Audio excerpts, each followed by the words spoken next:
And a good Monday afternoon to you. Welcome on in to Lunch with Claibs and Joe here on claibsonline.com. Powered by Ameren, Illinois, driven by Munganess St. Louis Acura, and sponsored by the HomeLoanExpert.com. I'm Joe Roderick, joined alongside by Mike Claiborne. Claibs, it's our first international show that we've done as you are hanging out up in your hotel room in Toronto, getting ready for Cardinals and Blue Jays Tuesday and Wednesday. Yeah, this is one of my favorite cities in the world to come to. Clean, eclectic, a lot of things going on. It's big, and it's just one of my favorite cities. Plus, they have some of the best clothiers in the world here.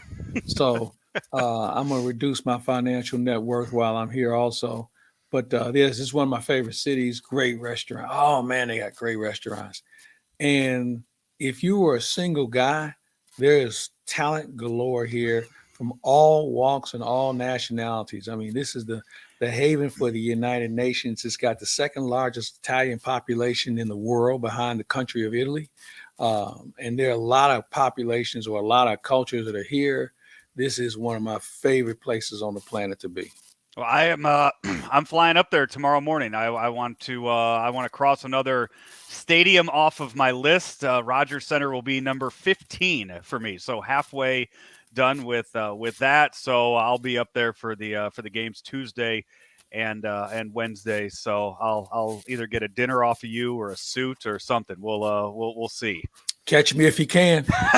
That's all I'm gonna say. Catch you if you can catch me. Who knows what you might run into.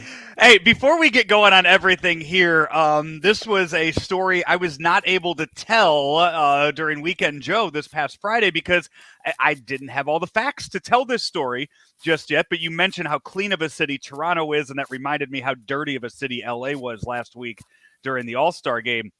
So, Claibs, on Tuesday, I'm taking I park down around Chinatown to walk up to Dodger Stadium. And along the way, I saw one of those scooters. So I jump on the scooter and I take it up. Along the way, another guy on a scooter kind of catches up with me and we're riding, we're talking. We park our scooters, we walk up to the stadium. And the whole time I'm thinking, damn, this guy looks a lot like John Jay. But I'm thinking, there's no way in hell John Jay is out in L.A. for the All-Star game and took a scooter up to Dodger Stadium. Well, Ben Boyd had a fundraiser for his little brother, who Jarvis Wheat, this past weekend on Saturday, and Ben was able to get John Jay to come out to the event, sign some autographs, take some pictures. And I go up to Ben and I go, Ben, I swear, John Jay's doppelganger was out in L.A. at the All-Star game. And Ben goes, yeah, John was at the All-Star game. I go, no. This guy took a scooter up to the game. No way it was John Jay. He goes, no, John told me he took a scooter up to the game. So I'm like, Ben, take me over there right now. So we walk up. John looks at me, and he goes, hey, man, what's going on? Sure enough. That doesn't surprise me for two reasons. One, it's hard to get in and out of Dodger Stadium. Okay. Yeah. With the traffic and everything. And John Jay is a very wise guy when it comes to spending money and doing things like that. He's a businessman now. So I'm not surprised. Fate of luck that you were able to run into him. But yeah, he did the smart thing like you did. That's the smartest way to get to Dodger Stadium. I know. And I felt bad too, because I was like, I figured it was you. And I just thought there's no way in hell former ball players taking a scooter up to the All-Star game. And so, yeah, ran into him and luckily saw him again on Saturday and was able to confirm what I had thought. So that was fun last week, getting to see Albert do his thing in the home run derby and just seeing the game itself, pitching duel as we saw. Paul Goldschmidt hit a home run, and Paul Goldschmidt continued that hot streak into the weekend, but that's not going to continue up in Toronto, as news came out yesterday. As we have seen all season long, when teams go up to Canada to play the Blue Jays, the Royals made headlines the other day, having 10 guys who were on the restricted list. The Cardinals will have 3 players on the restricted list this coming week, as Paul Goldschmidt, Nolan Arenado, and then Romine, their catcher, is also not going to be able to go up there. But Goldschmidt and Arenado, by far the 2 biggest names that have not met the requirements to enter the country of Canada. Yeah, it's something that everybody's known was going to happen. It's their choice, and I get it. Everybody's got a choice on how they want to handle this, and when Arnado spoke about it, and spoke to Mo about why his some of his reasons and or concerns were, I get it. Um, maybe it's something I would do differently, but you know what? I made my choice. He made his choice. I think though, what really kind of rubs me the wrong way in this whole thing is how the media locally has tried to take this and plant their own flag about it, and they want to die on this hill for it. And you know what? Like them, they had their choice. And I thought yesterday I was embarrassed for a couple of people in our business and how they handled the story. But with that said, everybody's got to do their thing, and you're gonna have people who are gonna, oh man, we could lose two, we could lose the division by 2 games. Well, I got a whole lot of games that I can point out that we could lose a division by. And if you want to say that because those two weren't in the lineup, be have at it. I can give you a couple of games they were in the lineup that we lost. So what's the difference?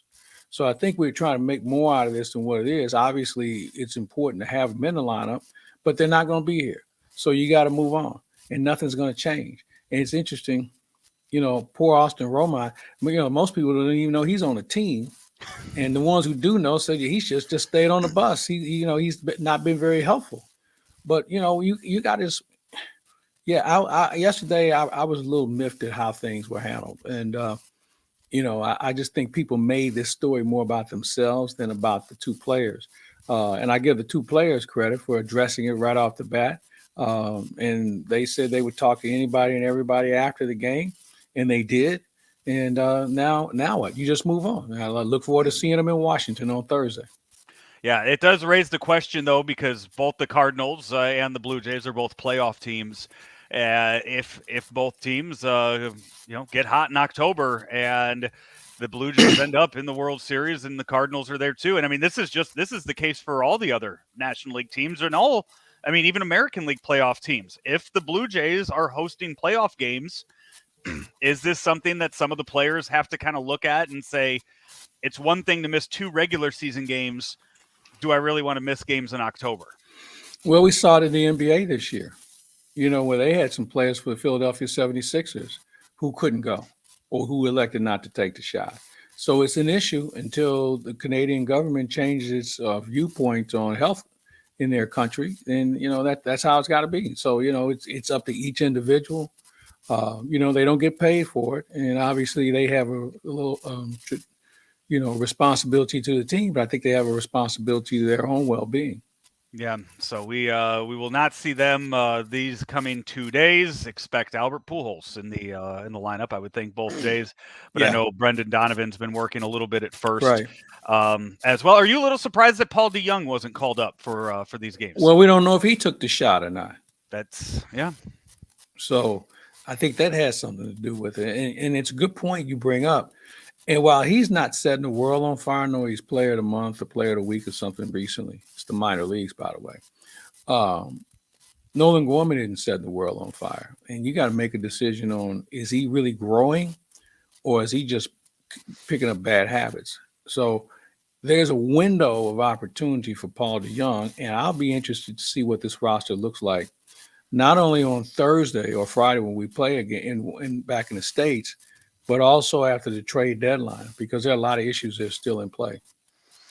We will we'll see that because you mentioned the trade deadline, Claibs, which brings us to Juan Soto watch 2022. Oh, I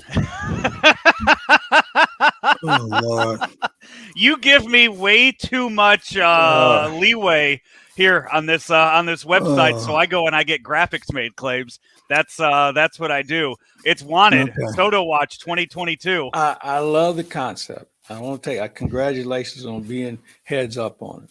Yeah. I don't think this thing has a chance I need to happen. move a little bit so I'm not behind. Yeah, but we don't want to confuse you too. Yeah, I know. I don't think that this is going to happen. And follow me here. First of all, has anybody noticed what this team needs right now? They need pitching. They need a whole lot of it. Yeah. Okay. You have Miles Michaelis, who has probably been your best pitcher. The record wouldn't say so, but if you watch him pitch, he's your best pitcher. You got 41-year-old Adam Wainwright, who, when he doesn't play Cincinnati, he's pretty good. Mm-hmm. You don't know what you're going to get with Dakota Hudson.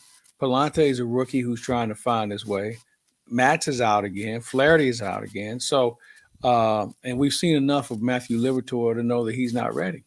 So, with that said, Juan Soto, as great of a player as he is, can't help the most pressing issue on this ball club, and that's pitching. So, let's just say that something happens. What player have you seen, including Albert, who was worth 15-year contract, and then at this point, Juan Soto would be in the league, 18 or 19 years? So what player has shown that consistent value? You're looking at two guys that were in the All-Star game this weekend, and that's Miguel Cabrera and Albert Pujols. But the only thing that kept both of those guys in, and now it applies to everybody, was the DH. Mm-hmm. If they couldn't go to the DH, they wouldn't be playing. And I don't know what Soto's going to look like 5 years from now, 10 years from now. I damn sure don't want to see him at 15 years from now because he won't be that good. It's just natural. So you got that concept. The other thing is it's going to cost you more than $400 million if you go that route. Think about it. If you average out the current offer that we heard, it averages out to be about $30 million a year, a little over 30. He's not even one of the top 10 players in the game now. That salary isn't even top 10 right now. So I don't see how that helps. And the other thing that comes into play is the Nationals are trying to sell the team. So they're creating a splash and some oomph where they're trying to guarantee that the new owners will have a face of the team. Okay. And it's part of the sale project. Throw in the fact that you've got Scott Boras, who pumps up the volume on everything when it comes to his clients and contracts and length and things of that nature. I think you'd be a damn fool to be able to go out and make a trade because you're going to have to clean out some assets. Although I will say this. So he's done after next year, free agent after next year. Or was it 2 years? 2 years. 2 years. You get him for about 2 years and about 2 months. So do you roll the dice and rent him like San Diego? I mean, like the Dodgers did with Manny Machado and see what you can get? They only got him for half a year. Yeah, they didn't get anything for him. Or do you say, all right, we're going to get the most out of this guy for 2 years, and if we want to go back in and renegotiate, we can do it. We just buy ourselves 2 years to renegotiate. I think and the other option out there too is to bring him in and see if there's some sort of spark and win a World Series this year, and then knowing you have 2 years to flip him for something else. Because that's the opportunity you have there too. No, you got 1 year. You got 1 year to flip him. Okay, yeah. So you have 1 year to flip him. Then I thought it was 2 years, and I thought it was after the 24 season. Here's my point. You have to do it earlier than later, because nobody's going to give you anything for a guy that they know is going to be a free agent next year, the following year. Unless they have, that's the thing. The Mets, the Nationals might not want to deal with the Mets. But the Cardinals would have no problem dealing with the Mets. That's true.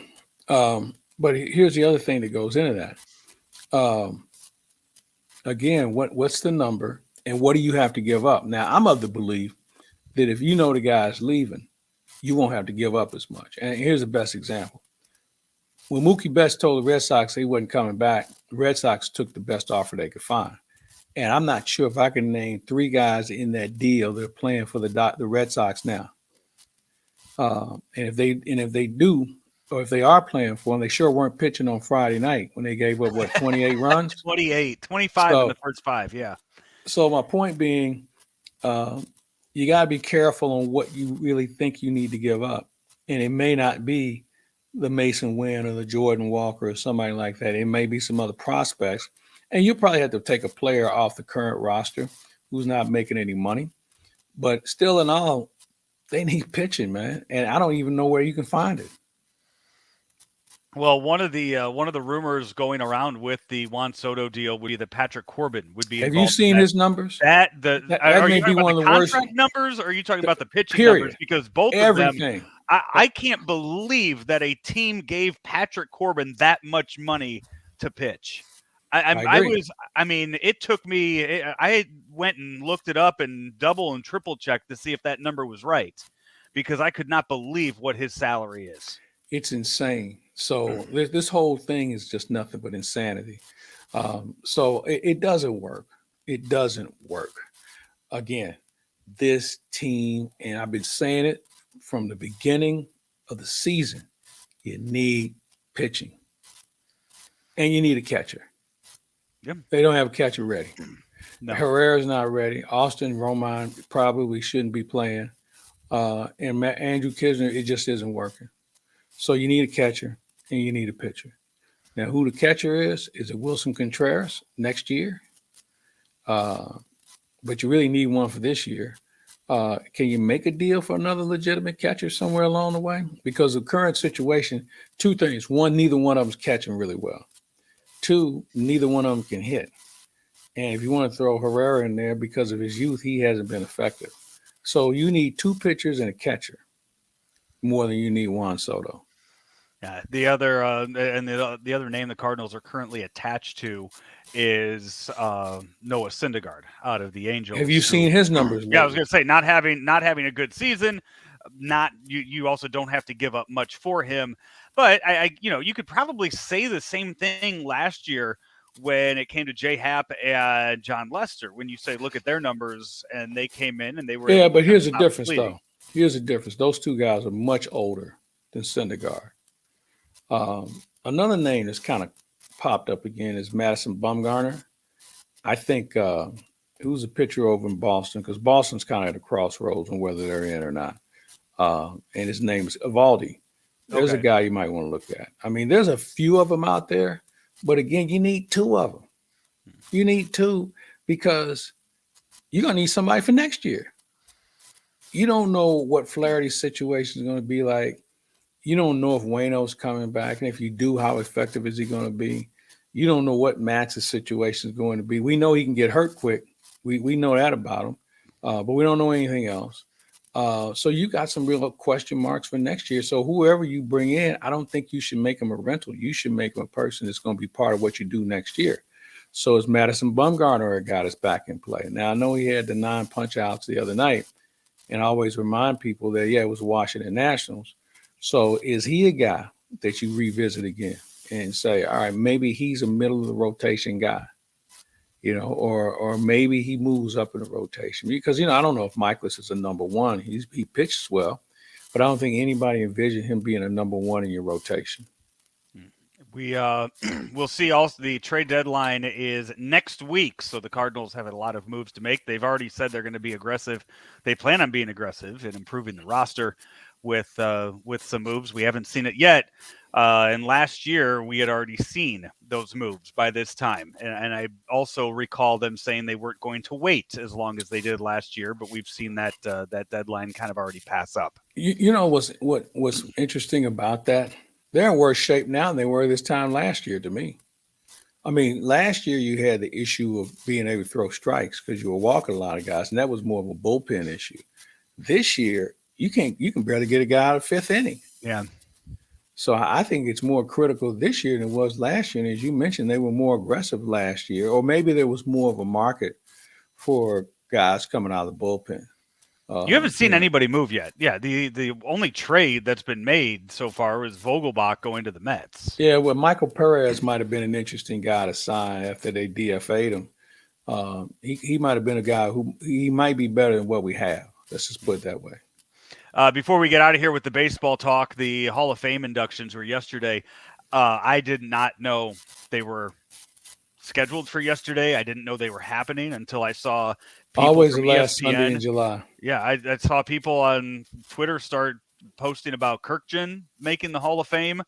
I had no idea that was not marketed very well. Well, I think one of the issues, because the All-Star game was a little later than what it normally is, that kind of got glossed over. And you know what? Let's face it, the guys who are going in, I mean, unless you were an East Coast fan of the Red Sox, I never thought Hey, if the Cardinals hadn't pitched to Big Poppy so much in postseason, he wouldn't be in the Hall of Fame. Jim Cott was a very, very good pitcher, but he's been out of the game for over 35, 40 years. Well, I think 40, it'll be 39 years because his last year was with us. I think he was at 83. So you look at Tony Oliva, a guy who retired before Cott. Then you go to the seniors, and all those guys, well beyond. So there really wasn't the flair or the interest of a guy who was a first ballot that anyone knew, with the exception of David Ortiz. And there's always a cloud over his head about some of the things he did on and off the field. So I just don't think there was a real buzz for it because of the candidates that went in. This is Lunch with Claibs and Joe, powered by Ameren, Illinois, driven by Munganast St. Louis Acura, and sponsored by the HomeLoanExpert.com. We have more trade talk to get to for the Blues and other topics. But first, a quick word from our sponsors.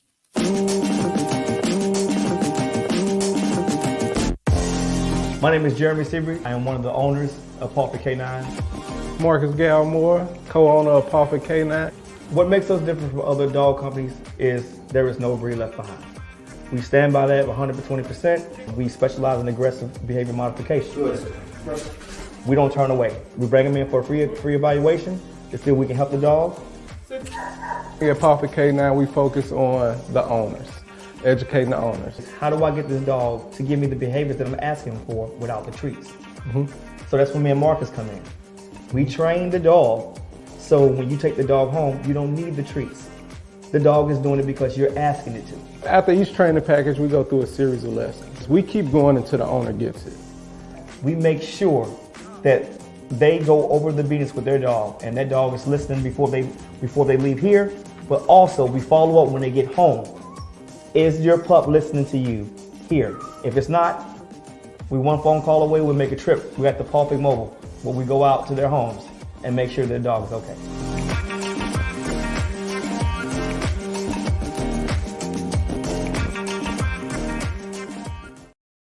Hey, back here quickly on Lunch with Claibs and Joe. Just want to let you know, Munganast St. Louis Acura, one of the title sponsors here of everything we do on Claibs Online. Find them online at stlouisacura.com. They are located at 13720 Manchester Road in St. Louis. And Claibs, I believe we are going to be there next week doing the lunch show from the brand new showroom out there at Munganast St. Louis Acura. So folks can come on by and check out the many cars they have there on the lot. The brand new 2022, those MDXs, which are just so nice that they have there. And you can check out what they have there on the lot if you go to stlouisacura.com. That's stlouisacura.com. Munganast St. Louis Acura, one of the sponsors here of Lunch with Claibs and Joe. Hi, I'm Mike Claiborne. I'm with the Gillespie team. And as you know by now, things like food, groceries, and gas are all becoming more expensive by the day. This is a way for you to find some new cash in your home, and these guys are going to help you out. You know what, Mike? Your home has never been more valuable than it is now. So take advantage of the equity with a cash-out refinance. You can even use that money to pay off credit cards, do some home renovations, or even put that money in the bank for those crazy high gas prices. Our average client receives about $54,000. How much can you get? Find out now at jnjloans.com.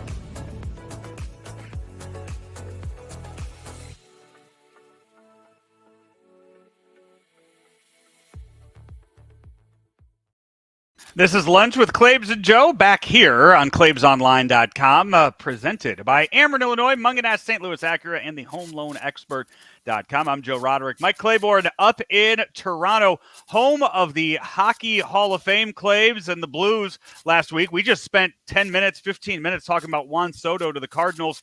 A trade that didn't get done last week was Matthew Tkachuk to the Blues. How close do you think that was to happening before he ended up getting traded down to Florida? I don't think it was that close. And common sense would tell you the Blues didn't have the assets to give over that Florida did. And that's the first thing.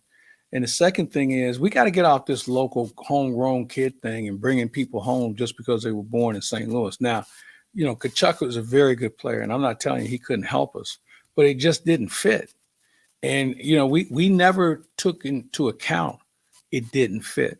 I mean, if Jeremy Rutherford made the point or said that one of the trade partners would have been Tarasenko and Marco Scandella. Well, who would want a guy on a 1-year contract, and who would want a guy that's already overpaid?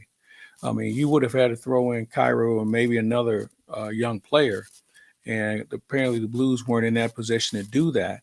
So I never thought much of the deal. I think we just got caught up in the emotion because he was a St. Louis guy that we would like to see him back in St. Louis, and who wouldn't?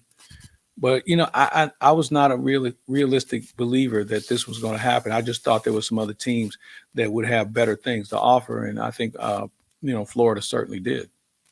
So the one, the Blues still probably do need to make some moves this offseason. And last year, we knew Vladimir Tarasenko, he wanted to be traded. He requested a trade. That request is still there. He went out. He played his contract last year, had a very good season last year. And as you just mentioned, and I think many people heard the rumors of Tarasenko being included in a deal for Kachuk. Is that something they go back to the table now and they look and they say, okay, who else, what other big names can we bring in here if we trade away Vladimir Tarasenko? Well, here's the question. Do you think you can trade him and get anything in return? I don't think you're going to get players in return. He's got a cap number, and I think the cap number also comes into play where, teams, there aren't a lot of teams that can do it because the cap didn't grow. It only grew by $1 million. So there just isn't that sort of, pool of money out there for a lot of teams. And remember, he's got a no trade. So he's going to decide his fate also. So you might be stuck with him, and you might end up being stuck with him and not getting anything in return once he goes to free agency. Do you think if they don't trade him again this year, he still, I mean, we did not hear of any issues last year. For all we know, he went out there, he said, okay, I wasn't traded. I'm going to go out there. I'm going to play the best I can. Do you think that happens 2 years in a row? For his sake, it will. I don't know if it's really up to Tarasenko as much as it's up to his agent, because his agent has had a lot of impact in this. His agent was the one who circulated the rumor about him wanting out. His agent was the one who got him from Mike Liut.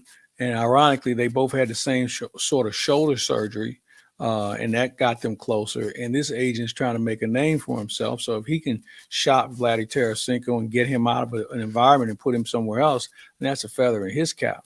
So there's a lot of moving parts to it. I'm not sure if there's any one way you can handle it. But if I'm the Blues, I'm probably looking to move him as soon as I can.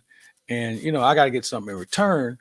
But it may not be that bona fide goal scorer that you were looking for because there just aren't that many out there. So there's some work to do here. Yeah, definitely. There is. We also got news yesterday: the XFL making its return to St. Louis. The Rock, Dwayne Johnson, announced the host cities for his new reincarnation, the third incarnation of the XFL. I know we've talked about it before, and I can't remember. What was your excitement level when it was here? I didn't have any. None at all? No. You know what? If it creates entertainment for people, then so be it. But the chances of me going to a game were slim. And for a couple of reasons. One is it's during baseball season. Two, I'm just not into minor league football. Of all the guys who play, maybe 10 guys go to an NFL training camp. Right. So I just think it's something that I'd rather do something else with my time. Now, if we have a team, then hooray for us. And I know there's going to be a following, but I'm not going to be one of them. I don't think I'm going to have a Battlehawk shirt. I got one right. I'm behind, sure you do. Behind sure this. Yeah. They gave me one to wear to Radio Row the year that they were coming here. So I was down in Miami.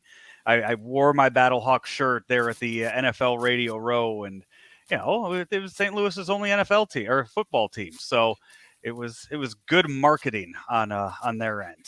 Well, I guess so. I mean, they're trying to get the word out. And again, I don't want to make it seem like I'm pouring water all over them. It's just something I don't have a great interest in. But there's a market for it. How big of a market it's going to be? I hope it's bigger than what we saw with the USFL. which was At an St. Louis, it embarrassment. will be, and that's St. Louis doesn't have. We haven't had the NFL now in over 5 years. St. Louis has never had college football. You could say, yeah, you could drive 2.5 hours and go to U of I. You can drive 2 hours and go to Columbia. You could do that. But I'm talking here in the city, in downtown St. Louis, there's no college football. I would say the XFL environment is probably the closest that you can get to that here in St. Louis, in the town. It may be the closest, but it's still a great distance. But if that's all you have, I'd do something else. I mean, it's just, and again, but you see, me. but you are. I mean, if you are, I don't care. if you are a person that enjoys live sporting events and a huge football fan, and you are looking for something local that you don't have to drive hours to go see there and back, this is going to feed that appetite. Enjoy the game.